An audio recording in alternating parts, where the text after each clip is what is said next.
Good morning everybody. आज हम बात करेंगे जीएसटी में न्यू नोटिफाइड क्यूआरएमपी स्कीम और आईएफएफ फैसिलिटी के बारे में। तो चलिए मैं स्टार्ट करता हूँ। जस्ट ए सेकंड, मैं अपनी स्क्रीन शेयर कर लूँ।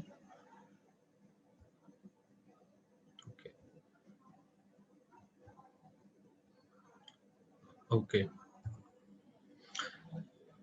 मैंने टेक्निकल चीजें सारी लिख दी है, तो मैं बिल्कुल सिंपल लैंग्वेज में बात करूंगा without giving reference of any section, without giving reference of any rule. If you want any references, then these all are in my slide. Okay. First of all, QRMP scheme is optional. It is neither mandatory. अगर आपको नहीं आना है इस system में QRMP scheme में, तो आप बेशक मत आइए। आप नॉर्मली एवरी मंथ अपनी GSTR1, GSTR3 भी फाइल करते रहिए, तो QRMP स्कीम का कोई भी प्रोविजन आपके ऊपर अप्लाई नहीं होगा। बस एक थोड़ा सा चेंज हो जाएगा। अगर आप QRMP स्कीम में नहीं आते हैं, तो अभी तक आपके पास एक फैसिलिटी थी, अगर आपकी टर्नओवर बिलो 1.5 करोड़ है तो आप GSTR1 क्वार्टरली फाइल कर सकते थे, पर अब ऐसा नहीं होगा। अगर आप QRMP स्कीम में नहीं आते हैं तो आपको GSTR1 मंथली ही फाइल करनी पड़ेगी। अगर आप QRMP स्कीम में आते हैं तो अब सवाल यह आता है QRMP वर्ड कैसे बना। QRMP मतलब quarterly return and monthly payment. ये कब से एप्लीकेबल हुई? ये एप्लीकेबल होने जा रही है 1 जनवरी 2021 से। इट मींस जनवरी ऑनवर्ड्स जो भी रिटर्न्स फाइल होंगी उनके लिए आप QRMP स्कीम का ऑप्शन अवेल कर सकते हैं। ये स्कीम किसके लिए है?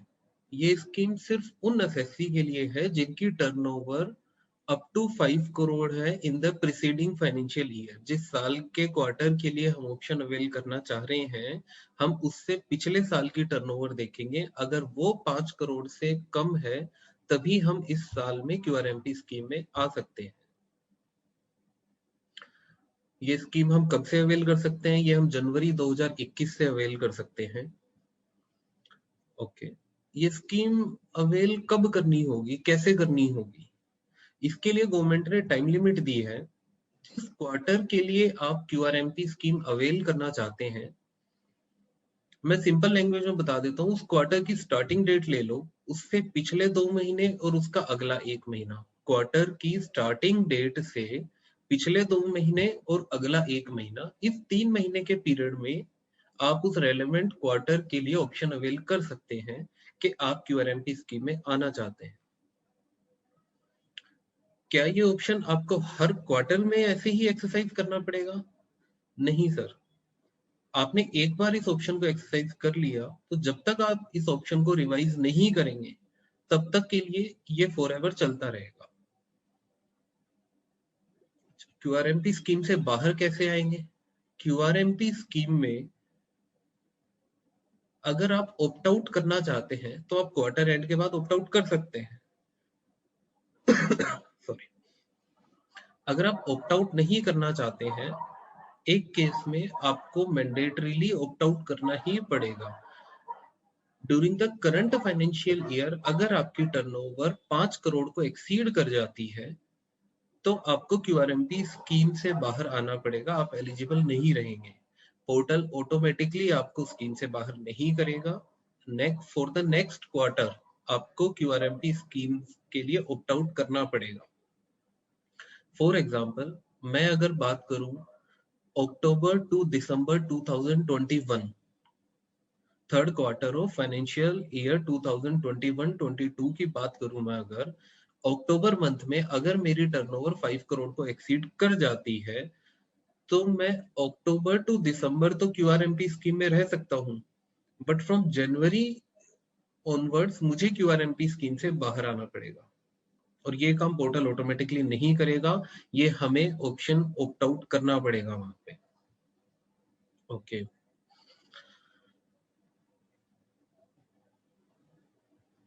इसमें एक कंडीशन है सर। जिस डेट पे आप QRMP स्कीम को ऑप्ट करेंगे, उस डेट तक आपकी जितनी भी रिटर्न्स ड्यू हो चुकी है, वो सारी आपकी फाइल हो चुकी होनी चाहिए। जिस रिटर्न की ड्यू डेट आ चुकी है, अगर वो रिटर्न फाइल नहीं हुई है अभी तक, तो आप QRMP स्कीम का ऑप्शन अवेल नहीं कर पाएंगे। और एक मजेदार बात इसमें ये है कि ये स्कीम GSTN वाइज है। आप चाहें तो आपके पास अगर एक से ज्यादा GST नंबर है तो किसी GST नंबर में आप QRMP स्कीम अवेल कर रहे हैं और किसी दूसरे GST नंबर में आप QRMP स्कीम अवेल नहीं कर रहे हैं। This is possible and this is allowed. ठीक है, अब हमें ये बात समझ में आ गई कि QRMP स्कीम किसके लिए है, QRMP स्कीम अवेल करने का पीरियड क्या है और इसमें कंडीशन क्या है। कंडीशन सिर्फ एक ही है कि हमारी सारी रिटर्न्स फाइल हो चुकी होनी चाहिए। एक मेजर कंडीशन जो हमारे लिए एप्लीकेबल है वो है टर्नओवर अप टू 5 करोड़ होनी चाहिए प्रीसीडिंग फाइनेंशियल ईयर में, और करंट फाइनेंशियल ईयर में अगर 5 करोड़ को एक्सीड कर गई तो नेक्स्ट क्वार्टर से हम QRMP स्कीम से हमें ऑप्ट आउट करना पड़ेगा।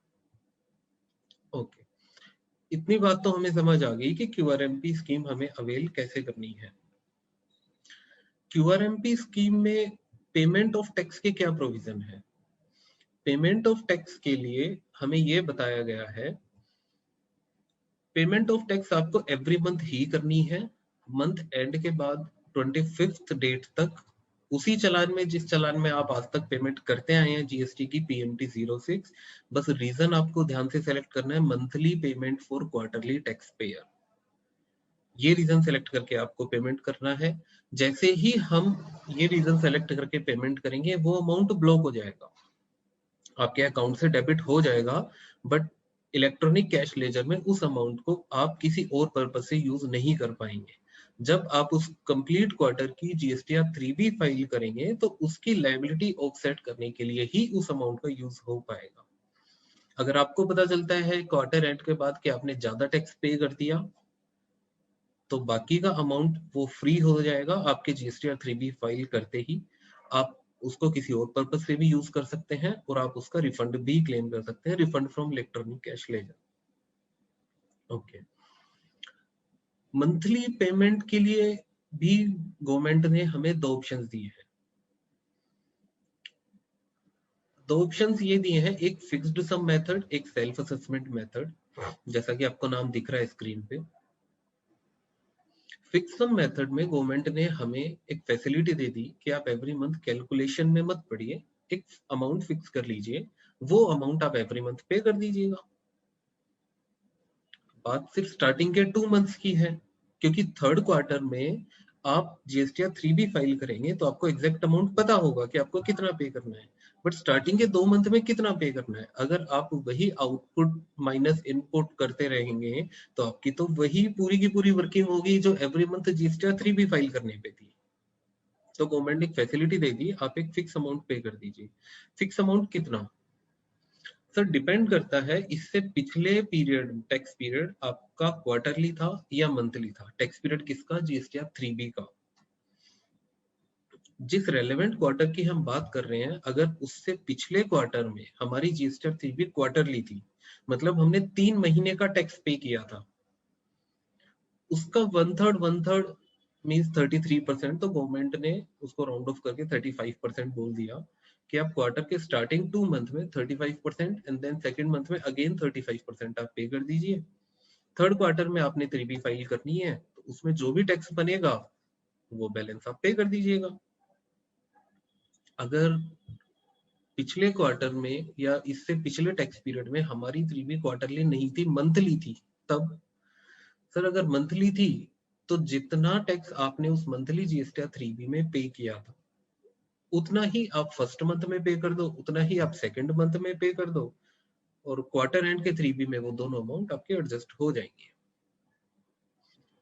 पेमेंट की जो हम बात कर रहे हैं वो बात कर रहे हैं सिर्फ payment through cash ledger only, payment through credit ledger नहीं।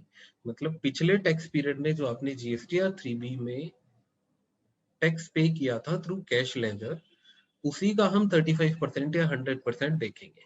अगर आपने कोई टैक्स थ्रू कैश लेजर पे किया, थ्रू क्रेडिट लेजर पे किया था, या फिर जितना पे करना था उससे ज्यादा आपने कैश लेजर में पे कर दिया, इन दोनों से ही कोई मतलब नहीं है। सिर्फ इस बात का ध्यान रखना है कि पिछले टैक्स पीरियड के 3B में हमने थ्रू कैश लेजर कितना टैक्स पे किया था, उसी का 35% या 100% एज द केस में भी उतना हमें पे करना है। दूसरा है self assessment method.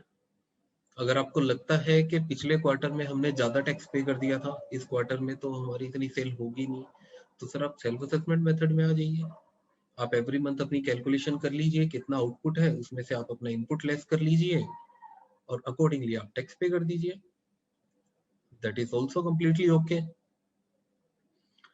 But sir इन दोनों मेथड में क्या और भी कोई डिफरेंस है? एक तो कंसेप्चुअल डिफरेंस हो गया कि फिक्स सम मेथड में आपको एक फिक्स अमाउंट पे करना है, सेल्फ असेसमेंट मेथड में आपको एक्चुअल अमाउंट जो भी आपकी लायबिलिटी बनती है वो पे करनी है। बट क्या और भी कोई डिफरेंसेस हैं दोनों मेथड्स में?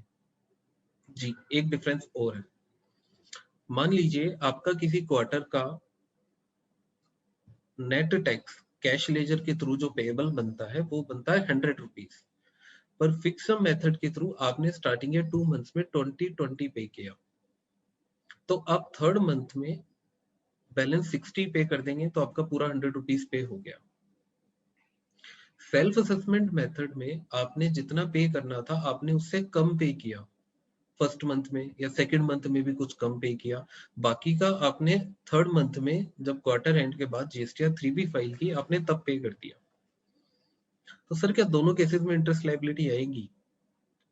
फिक्स सम मेथड में गवर्नमेंट ने कहा है नहीं, क्योंकि ये मेथड अगर मैं असेसी हूं तो मुझे तो गवर्नमेंट ने ही कहा है कि आप इतना फिक्स अमाउंट पे कर दीजिए, फिर किस बात का इंटरेस्ट? तो फिक्स सम मेथड में अगर आप 35% या 100% जो भी एप्लीकेबल है उतना टैक्स पे करेंगे तो बेशक वो एक्चुअल टैक्स पेएबल से कम हो, इंटरेस्ट की लायबिलिटी अंडर सेक्शन 50 एप्लीकेबल नहीं होगी। बट सेल्फ असेसमेंट मेथड में अगर आपने टैक्स लायबिलिटी से कम डिपॉजिट करवाया तो interest under section 50 will be applicable. This is the only difference between these two methods. Okay, हमें ये क्लियर हो गया कि QRMP स्कीम हमें कब अवेल करनी है, कौन अवेल कर सकता है, उसकी टाइम लिमिट क्या है, उससे बाहर कैसे आ सकते हैं, किस केस में मैंडेटरीली हमें QRMP स्कीम से बाहर आना पड़ेगा, हमें टैक्स कब पे करना है by the 25th of the next month, कितना पे करना है, वो सारी चीजें हमने समझ ली। अब बचती है GSTR 1 कि सर GSTR 1 कैसे फाइल होगी, वो क्वार्टरली होगी कि वो मंथली होगी? सर GSTR 1 भी क्वार्टरली होगी। GSTR 1 का पहले जो बाइफर्केशन हुआ करता था कि अगर आपकी टर्नओवर अप टू 1.5 करोड़ है तो आप GSTR 1 क्वार्टरली फाइल कीजिए, अबाउट 1.5 करोड़ है तो आप मंथली फाइल कीजिए। जनवरी ऑनवर्ड्स वो स्कीम क्लोज हो गई है। अब सिर्फ एक ही स्कीम है। अगर आप QRMP स्कीम में है तो आपकी GSTR 3B GSTR 1 दोनों क्वार्टरली है। अगर आप QRMP स्कीम में नहीं है तो GSTR 3B GSTR 1 दोनों मंथली है, उसमें कोई और थर्ड ऑप्शन है ही नहीं।